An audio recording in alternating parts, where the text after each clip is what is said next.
Pour évoquer la géologie et les paysages dans les grands courses, je vais commencer dans cette première partie par parler du contexte géologique régional et puis du contexte paléogéographique dans lequel les dépôts de la mer d'Écosse se sont mis en place. Alors, on a ici une carte géologique simplifiée, centrée à peu près sur le département de la Lozère, avec quelques secteurs ici qui appartiennent au Cantal et à l'Aveyron à l'ouest, et puis ici la Haute-Loire, l'Ardèche et le Gard à l'est. Les roches les plus anciennes de la région sont des roches métamorphiques en bleu, entrecoupées de massifs de granit, ici en rose. Voilà, et toutes ces roches granitiques et métamorphiques forment le socle d'une ancienne chaîne de montagnes, la chaîne hercynienne, qui se dressait à travers toute l'Europe il y a 300 millions d'années et qui ensuite a été aplanie par l'érosion avant que les dépôts marins ne se mettent en place. Alors rapidement, les roches métamorphiques, on les trouve dans les Cévennes, dans la montagne ardéchoise, le long des vallées de l'Allier, de la Truyère et du Lot, et puis ici sur le Lévezou aveyronnais. Les massifs de granit, il y en a un certain nombre. Le plus vaste ici, c'est le granit de la Margeride, qui s'étend de Langogne à l'est jusqu'à la confluence de la Truyère et du Lot à l'ouest, hors de la limite de cette carte. On a ensuite les massifs moins étendus cévenols, le granit du Mont-Lozère, et son extrémité ici, le massif de la Borne, décalé le long de la faille de Villefort d'une douzaine de kilomètres vers le nord. On voit ici la toute terminaison septentrionale du massif granitique de l'Égual. On a ici les petits massifs ardéchois, le granit de Roc et le granit du Talargue. Et puis enfin, le beaucoup plus vaste ici, massif de granit du Velay au nord-est. L'érosion de cette chaîne de montagnes a libéré un certain nombre de sédiments, dont une partie s'est accumulée dans des petits bassins sur place et donne naissance donc à des roches continentales, qui datent du Carbonifère et du Permien. On en trouve du côté cévenol. Ici, ce sont les bassins houillers donc de Alès-la-Grand-Combe et de Bessèges-Gagnières. On a ici le bassin houiller de Prat-de-Jaujac et ici le tout petit bassin de grès rouge de l'Argentière. Et puis ici à l'ouest, on a le bassin de grès rouge beaucoup plus vaste qui commence à la Canongue, en passant par Espalion et qui va jusque dans le vallon de Marcillac, à la limite donc avec le bassin houiller de Decazeville. Les dépôts marins proprement dits apparaissent en vert. Alors, ce sont des roches sédimentaires marines qui datent du Trias, du Jurassique et du Crétacé. On a toute cette gamme d'âge ici du côté ardéchois. Dans le bassin des Grands Causses, c'est un peu plus limité dans le temps. Ça commence il y a 200 millions d'années et ça s'arrête il y a 145 millions d'années. S'ensuit une assez longue période en domaine continental, pendant laquelle la région va subir les contre-coups de la formation des Pyrénées et puis des Alpes. Et en fait, les contre-coups de la formation des Alpes, c'est l'ouverture de tout un système de fossés sédimentaires à l'Oligocène, dont on voit un certain nombre ici. Ce sont le bassin du Puy, le petit fossé de Nossac, tous les fossés de Margeride depuis le Rouget, Saint-Alban, le Malzieu, en allant jusqu'à Saint-Flour et Neussargues. Et puis là, on voit une petite partie du bassin d'Aurillac. Et enfin, on a beaucoup plus récemment les formations volcaniques qui apparaissent en violet. Alors, ces roches volcaniques, on a 6 grands ensembles ici. On a le plateau du Devès, entre Langogne et le Puy. On a ici le Velay oriental, autour donc du massif du Mézenc. On a ici les jeunes volcans d'Ardèche, donc le volcanisme du Vivarais. Et puis ici, du côté ouest, la retombée sud-est du Cantal, l'échine des monts d'Aubrac, et puis tous les petits pointements volcaniques d'Écosse depuis Espalion, et qui vont en fait jusqu'à l'Escandorgue, au sud du Larzac. Bon, évidemment, nous, ce qui nous intéresse, c'est essentiellement les dépôts marins du Jurassique, et qui, encore une fois, dans le secteur des Causses, ne couvrent pas toute la gamme qu'on trouve en Ardèche. Ça commence il y a 200 millions d'années, ça s'arrête il y a 145 millions d'années. Alors, on va regarder à quoi ressemblait la Terre dans son ensemble au milieu du Trias, donc à une époque qui s'appelle le Norien, vers 220 millions d'années. Donc à cette époque, on a un continent unique qu'on appelle la Pangée. Et la Pangée, en fait, s'est constituée autour d'une chaîne de montagnes, qui est la chaîne Varisque, alors ou hercynienne, c'est son ancien nom, voilà, qui courait à travers toute l'Europe, nous on est ici, et puis se prolongeait ici jusque dans l'Oural. Donc la chaîne Varisque a permis de souder deux masses continentales. Au nord, la Laurasia, qui contient en fait toutes les masses continentales actuelles de l'hémisphère nord, Amérique du Nord, Europe, et puis Sibérie, donc l'Asie du Nord.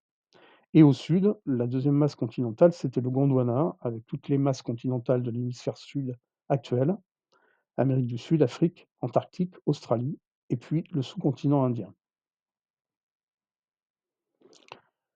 La chaîne Varisque, déjà au milieu du Trias, il en reste plus grand-chose, hein. En fait, son apogée, c'était il y a 300 millions d'années à la fin du Carbonifère.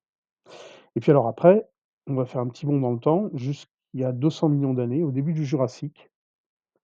Voilà, et là, on voit que alors la situation a un petit peu changé. En fait, la Pangée est en train de se disloquer et en particulier ici, on a un grand sillon qui commence à se former. C'est le futur océan Atlantique. Cet océan Atlantique, hein, ça crée des dorsales océaniques. Ces dorsales océaniques, c'est des bombements du fond de l'océan. Ça fait monter le niveau marin et donc l'Europe, qui jusque-là était une plaine désertique, au niveau de la mer, est envahie par cette montée du niveau marin d'une, au moins une centaine de mètres, se transforme en archipel tropical, ce qu'elle va rester pendant tout le Jurassique. Alors on va regarder d'un peu plus près la situation en Europe. On revient donc au milieu du Trias, il y a 225 millions d'années. Alors les frontières des États actuels sont représentées sur ces cartes. On reconnaît ici la France, l'Espagne et le Portugal, et puis ici tous les États européens, Allemagne, Pologne, jusqu'en Russie. Voilà, et alors on a du côté, l'Eurasie au nord, on reconnaît le Canada, le Groenland, la Fennoscandie et l'Asie centrale, et au sud, du côté gondouanais, on a l'Afrique. On a ici un océan qui se termine par un golfe et en fait, on est très exactement à 30° de latitude nord à l'époque. Alors l'étoile rouge symbolise, hein, le secteur d'Écosse. Voilà, donc on est dans une grande plaine désertique avec les restes d'une chaîne de montagnes, mais encore une fois, il n'en reste plus grand-chose et puis tout ça est parcouru, hein, par des rivières qui emmènent des sédiments jusque dans ces zones marines qui sont situées plus au sud-est. Et encore une fois, comme on est dans un climat tropical, hein, l'évaporation est très intense et on a des dépôts de sel qui se produisent un peu partout et qui sont symbolisés ici en blanc. Et alors au début du Jurassique, bah, du fait effectivement du début d'ouverture de l'océan Atlantique, le niveau marin monte et donc l'Europe devient un archipel tropical. Toutes les zones qui sont ici en bleu clair, hein, ce sont ce qu'on appelle des mers épicontinentales, très peu profondes. Et donc ce sont des bras de mer de quelques centaines de mètres de profondeur au maximum qui entourent des îles. On a ici une île dans le Massif central, on a ici une île qui correspond à la Corse et la Sardaigne actuelle et on voit que nous, on est quelque part entre les 2. À cette époque, la Pangée se disloque et en fait tout le bloc qui est ici au nord, l'Europe s'éloigne du bloc qui est au sud, l'Afrique. Et donc en fait tout ce futur continent européen va commencer à se disloquer et certains passages océaniques plus profonds vont commencer à s'ouvrir. On en voit les prémices. Donc si on fait un bond dans le temps jusqu'à la fin du Jurassique, il y a 150 millions d'années, et beh, voilà à quoi ressemblait l'Europe. On a ces 2 sillons marins profonds là qui se sont formés. Alors un au sud, qui passe au sud de l'Espagne et qui rejoint l'Europe de l'Est, c'est l'océan alpin, alors qu'on appelle parfois la Thétis alpine ou l'océan liguro-piémontais. C'est dans cet océan que vont s'accumuler tous les sédiments qui vont former la chaîne alpine, heu, par la suite. Et puis on a un deuxième sillon qu'on voit ici depuis la mer du Labrador. Il traverse alors l'Atlantique qui n'existe pas encore, qui va devenir le futur golfe de Gascogne et puis qui ici dans sa partie, la plus au sud s'appelle le sillon nord-pyrénéen. Mais on voit que le secteur des Grands Causses, lui, il est en marge de ces zones profondes et en fait, pendant tout le Jurassique, ça reste une mer très peu profonde, située juste au sud d'une zone émergée dans le Massif central. Donc en fait, on peut arriver à positionner le rivage de l'époque. Il devait être quelque part là autour de cette ligne verte. Alors c'est souvent difficile d'arriver à positionner des rivages, mais là, on a quand même un argument qui nous permet de séparer des terres émergées au nord du domaine marin au sud. Ce sont des formations qui sont ici à même pas 40 kilomètres l'une de l'autre, aux 2 extrémités de cette flèche en rouge. Ici au sud, donc là on est sur le Causse de Montbel, on est à Belvezet et on peut observer sur le bord de la route, hein, ces formations qui sont des alternances de calcaire dolomitique beige qui alternent avec des argiles bleues. Alors c'est daté de l'étangien supérieur, c'est le tout début du Jurassique et en fait ces formations, elles n'existent pas qu'ici, on les observe partout autour de Mende et puis on les observe partout dans les Grands Causses et jusqu'au sud du Larzac. Et alors au nord ici, à l'extrémité de cette flèche rouge, Sur la rive nord du lac de Naussac, on a conservé ces formations très rouges, qui sont des latérites, et dans lesquelles on a cette espèce de réseau de poches blanchâtres, qui sont interprétées comme des galeries de termitières fossiles. Donc ce sont bien des formations continentales et qui sont datées de 180 millions d'années, c'est-à-dire à peu près, le même âge ou peut-être un tout petit peu plus jeune que ces calcaires. Mais ça montre bien qu'on devait avoir un rivage à peu près à ce niveau-là.